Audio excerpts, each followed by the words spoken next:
Hello friends, welcome to my YouTube channel Hatim Ali's Life. বন্ধুসকল আজি মৰ্নিংত ৰ'দৰ আমেজ লৈ পুনৰ আপোনালোকৰ মাজলৈ উপস্থিত হলোহি। আজি মোৰ আলোচ্য বিষয় হ'ব ৰঙালাও খেতি। তো কথা হ'ল আপোনালোকে যদি মোৰ চেনেলৰ নতুন ভিউয়াৰ্ছ হিচাপে আছে তেনেহ'লে মোৰ চেনেলটো সাবস্ক্ৰাইব কৰি দিয়ক আৰু কাষত থকা বেল ঘণ্টিটো লাহেকৈ বজাই দিয়ক। তো কথা হ'ল বন্ধুসকল আপোনালোকে মোৰ ভিডিঅ' কোন ঠাইৰ পৰা চাই আছে মই আপোনালোকক অশেষ ধন্যবাদ জনাইছোঁ আৰু মোৰ ভিডিঅ' চাই যদি আপোনালোকৰ ভাল লাগিছে তেনেহ'লে আপোনালোকৰ মূল্যৱান আঙুলিৰে এটা লাইক দি দিয়ক আৰু যিমান পাৰে মোৰ ভিডিঅ'টো আপোনালোকে শ্বেয়াৰ কৰক।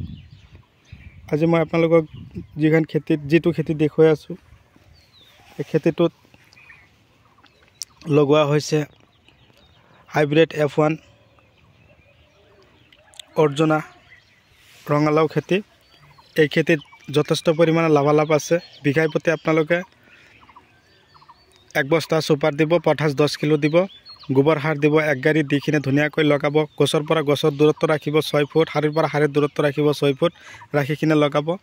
গছখিনি যদি আপোনালোকৰ এনেকুৱা হৈছে তেনেহ'লে আপোনালোকে দেৰি নকৰিব। এই গছখিনি বৃদ্ধি হ'বৰ কাৰণে আপোনালোকে চিলিভিলি এটা ভিটামিন আছে, পাৰিলে আপোনালোকে চিলিভিলি ভিটামিনটো স্প্ৰে কৰিব।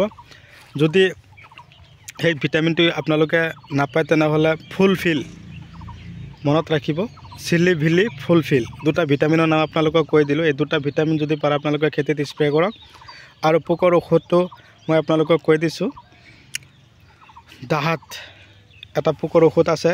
তো বহুতে কমেণ্ট কৰিছে দাদা ৰঙালাওৰ পাতখিনি একদম পূৰা ৰঙা হৈ গৈ আছে, হেতা পৰা হৈ গৈ আছে, তাৰ কাৰণে আপোনালোকে দাহাত এটা ঔষধ আছে, পোকৰ ঔষধ। এই ঔষধটো যদি আপোনালোকে স্প্ৰে কৰিব পাৰে তেনেহ'লে আপোনালোকৰ গছত আৰু পোকে কোনো ধৰণৰ ডিষ্টাৰ্ব কৰিব নোৱাৰিব।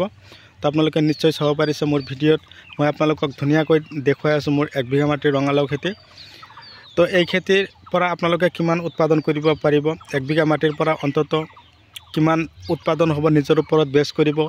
তো আপোনালোকৰ খেতি কিমান ভাল হ'ল আৰু খেতি কৰা আগমুহূৰ্তত কি কৰিব, মাটিত যাতে বেছি টান হৈ নাথাকে, মাটি উৰ্বৰ ৰাখিব লাগিব। আৰু পৰাপক্ষত আপোনালোকে মাজে মাজে জলসিঞ্চন কৰিব, মাটিত যাতে ৰস থাকে, ৰস থাকিলে ৰঙালাও গছখিনি বৃদ্ধিত সহায় হ'ব। আৰু মাজে মাজে যেতিয়া আপোনালোকে জলসিঞ্চন কৰিব তেতিয়া আপোনালোকে 10-26 কিলোকৈ সিঁচিব আৰু ইউৰিয়া 10 কিলোকৈ সিঁচিব। আৰু পৰাপক্ষত ৰঙালাও খেতিত গছখিনিত ৰিং কৰি সাৰ দিলে বেছি কাম হয়। তাৰমানে গোটেই খেতিত সিঁচাতকৈ চাৰিওফালে এনেকৈ ৰিং কৰি যদি আপোনালোকে সাৰ দিয়ে গছখিনিৰ শিপাই অতি সোনকালে সাৰখিনি পায়।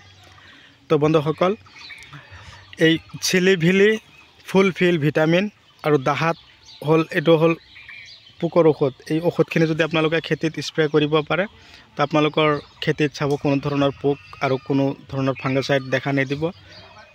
তো বন্ধুসকল